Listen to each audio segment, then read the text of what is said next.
Tonight on DC News Now at 9, a nasty windstorm, toppling trees, crushing cars. Thought it was thunder and lightning. Disrupting flights, even closing down one of DC's biggest tourist attractions. We're taking you live to one Virginia neighborhood, picking up the pieces. Winds dying down after midnight and more sunshine in the forecast. I have details in a moment. What happened to him. A convenience store owner murdered in Prince George's County. Now the search is on for his killer, who rode off on a bike after that attack. And a shakeup for sports betting in D.C. Why the city is switching to a new platform and the excitement for gamblers. You're watching the station covering all of the DMV. This is DC News Now. You are taking a live look at not above the nation's capital. Still a little breezy out there. Those gusty winds we felt around the DMV, they are starting to finally calm down. Hi, everybody. Thanks for joining us tonight for DC News Now at 9. I'm Chris Flanagan. Well, the windy weather yesterday and today causing some damage all across the DMV. Take a look here. This is in Tacoma Park, Maryland. You can see several trees toppled over. This is in a neighborhood on Aspen Avenue. Over in Chevy Chase, crews spent the day cleaning up this neighborhood. This is along Thornapple Street, moving debris after a giant tree fell on a home there Sunday. And in Northern Virginia, a massive tree came down on top of a car parked in a Tysons neighborhood. Our Daniel Hamburg joins us now live in Coral Gables Lane. And Daniel, they're now in cleanup mode. Yeah, Chris, there's still a decent amount of cleanup to be done. You can see these cones right here blocking off this massive tree trunk that is still here. And as we make our way up this way, all kinds of branches and debris on the side of the road. Luckily, no one was hurt, but there was a car that appears to be totaled. This Toyota Corolla took the brunt of a massive tree falling on it from across the road around 3:15 this morning.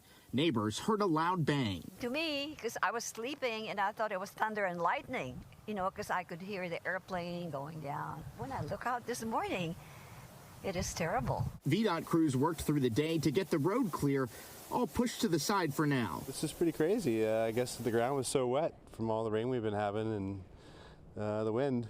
Didn't hear it happen or anything, but man, it really gnarled that car up too. Elsewhere in Virginia, high winds caused problems, with planes appearing to have a tough time landing at Reagan National Airport. While nearby, some took full advantage of the gusts, including this guy windsurfing in the Potomac River near Gravelly Point. While the winds have since died down, neighbors in Tysons continue to be cautious. Fingers crossed nothing hits our house, so we have the parkland against us too. So.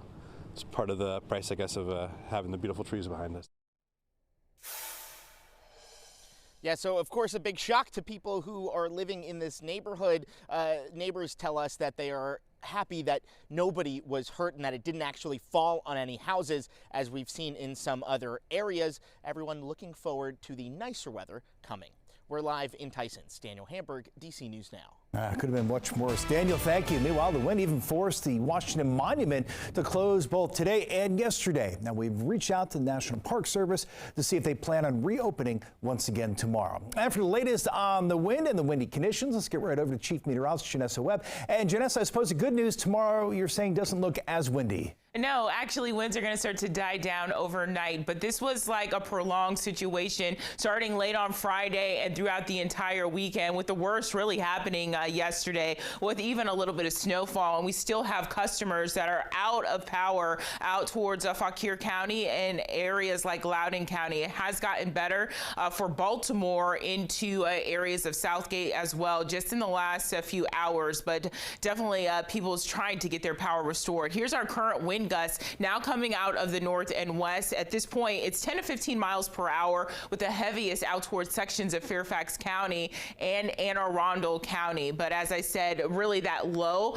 that provided that snow yesterday is moving out towards Nova Scotia, and it's finally going to give us a little bit of a reprieve. High pressure will slide in here. When we say sustained winds, it means a constant wind speed, and right now it's dying down 5 to 10 miles per hour, with the heaviest across western Maryland. Clear radar right now, not tracking any moisture. All wind advisories have expired for the DMV, and now they stretch into the Boston area, northern New England, as as that low continues to push out towards Maine. Here's a live look. Just a few hours ago, this camera was shaking a lot, and at this point, things are starting to have a little bit of a reprieve. It still will be a very mild night. At the 9 o'clock hour, we're at 53 for DC metro area. Hey, good evening, Kaiser Cumberland. You have about 8 inches of fresh new snow. Skiing season has been extended a little bit out towards the Mountain State region due to that heavy snowfall yesterday. For DC and our surrounding counties, look at these temperatures overnight, still on the mild side. But Chris, we are setting the stage for mostly sunny skies for a solid 3 days. We'll take a look at that forecast coming up. We like to hear that, Janessa. Thanks. Meanwhile, all new at 9, no charges will be filed against a U.S. Park police officer who allegedly shot and killed a man during a gunfire exchange last fall. The November shooting unfolded just a few blocks from the convention center on M Street. Police are chasing after a man they suspected of drug trafficking. They said the man shot an officer and the officer fired back. The officer survived the shooting. The man did not. After reviewing body camera footage, surveillance video, police reports, and witness testimony, the U.S. Attorney's Office for D.C. says they found no sufficient evidence to prove beyond a reasonable doubt that the officer violated any laws. In Prince George's County, police are looking for this man. See here, he is accused of assaulting and killing a convenience store owner while stealing items. It happened in the Capitol Heights area. Our reporter Yamari Sase, who covers Prince George's County, spoke to some of the owner's loyal customers about what he was like. Yeah, police tape is still up in front of this Capitol Heights convenience store nearly 1 week later since 50-year-old Mohammed Hanif was allegedly assaulted and later died. Several people who come here often say that he was such a kind man and had a wonderful, loving spirit. I'm very saddened by it. You know, it just makes me hurt. Longtime customers of this convenience store on Larchmont Drive in Capitol Heights are heartbroken. This woman who didn't feel comfortable showing her face for safety reasons says she visited the store very often and always looked forward to seeing 50-year-old Mohammed Hanif. He was very nice to everybody that I could tell. And he was always helpful. And he was always resourceful. And, you know, he just was a decent individual. He treated everybody fair. And if he could help, he would do that. Just a week ago, police say Hanif was found inside his store suffering from head trauma and had to be rushed to the hospital. He died days later. He didn't deserve what happened to him. Police believe the man in this video is the person responsible. They say he allegedly stole items from the store, assaulted Hanif, and then fled the scene on a bike. And they're asking for the public's help to find him. Come together as a community more and, you know, and just try to watch each other's back. There's a reward of up to $25,000 for any information that will help police make an arrest in this case. So if you know any information, you are encouraged to call police and you can remain anonymous. For now, reporting in Capitol Heights, I'm Yamari Sase, DC News Now. All right, staying in Maryland tonight, a woman is dead after a crash in a busy intersection in Montgomery County. The crash in the Aspen Hill area shut down Lay Hill Road and Bonifant Road for hours. Police say a Tesla and a Subaru crashed. The circumstances, they're still under investigation. Neighbors we spoke with today say this stretch of road is really a death trap. I don't know how many times I had to go around, cut through the development because they had this road closed. It's just accidents after accidents after accidents. Reckless driving, speeding, not yelling to the yellow sign. It's terrible. But one of the drivers in today's crash was taken to the hospital, but we're told is expected to be okay. No word yet whether any charges will be filed. All new tonight, D.C. announcing a major change to sports betting here in the district. The Office of Lottery and Gaming scrapping its glitchy Gambit DC app in favor of market leader FanDuel.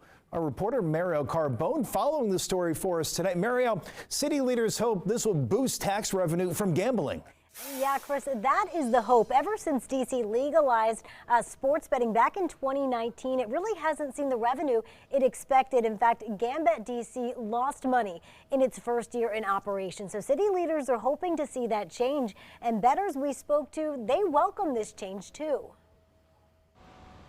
I like to bet on NBA, NFL, college basketball. For William Moyler, betting on college and professional sports is a thrill, but using DC's sports betting app, Gambit DC, is not. GameBet has been crashing, has issues with it. That's why I personally don't use it. So he's happy to see DC moving in a new direction. I'm just glad.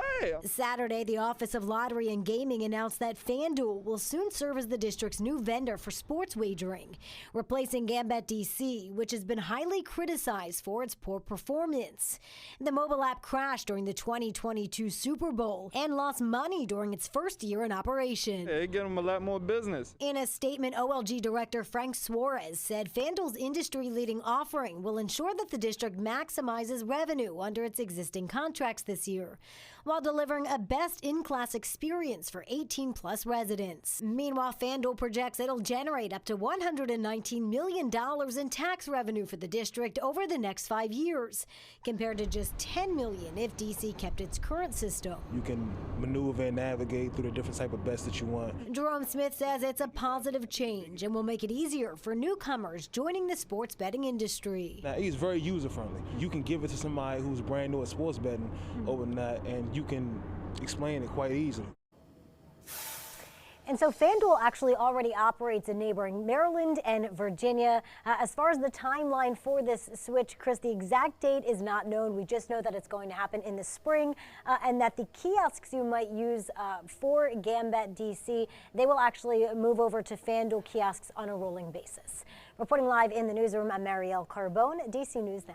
All right, big changes, Marielle, thanks. Well, in just 2 days, Gaithersburg, Maryland will be home to a new IKEA store. Only this one has a bit of a twist. It will not be selling furniture. The store opens Wednesday at the Rio Lakefront. The store will have design experts on site there to help plan out your living spaces. Customers can order items for delivery, then pick them up at the store. And IKEA, with the same concept, opened in Fairfax last year.